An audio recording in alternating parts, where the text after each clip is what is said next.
Welcome back to CBS Mornings.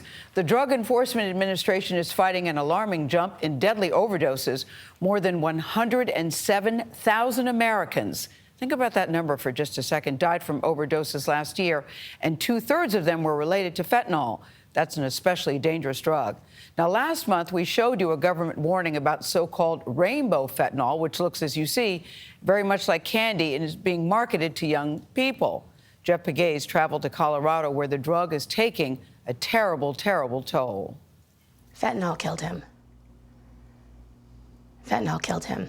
Kimberly Osterman's son, Max, died from fentanyl poisoning last year. He excelled in sports and academics, but he also had an addiction. He struggled. He had his demons. Fentanyl poisonings in the state of Colorado have become all too common, and there is a reason. The drug comes to the U.S. from Mexico, and the cartels realize that they can use the interstates and highways in Colorado to reach vast parts of the country. What you see piled up on the hoods of these cars are the almost daily seizures of the drug.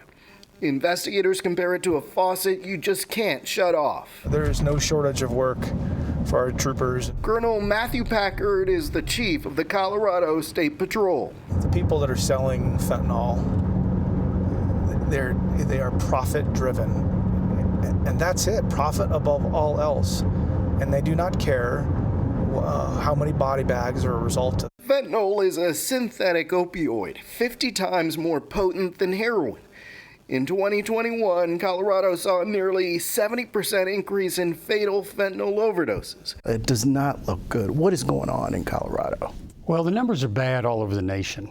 When I speak to my colleagues across the country, other U.S. attorneys, fentanyl comes up in every conversation. Since 2019, the number of federal prosecutions in Colorado related to fentanyl has more than tripled. But an increase in prosecutions has not translated into a decrease in the flow of drugs. Does that mean the approach has been a failure? Well, the approach is ongoing, and the approach is multidimensional. There's a whole piece of this which probably deals with mental health, with addiction, with demand.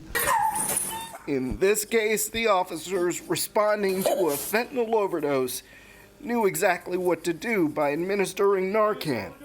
It saved this woman's life. I was scared. She wanted us to conceal her identity. I was scared to death. What do you want other people to get from your story? So many people are dying. No one knows what they're taking anymore.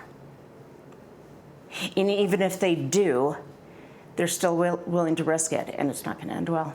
It's killing our kids. Kim Osterman will never get over the loss of her son. He thought he had it all under control. He thought he knew how to manage. For CBS Mornings, Jeff Pegues, Golden, Colorado. Jeff Pegues with eye-opening reporting.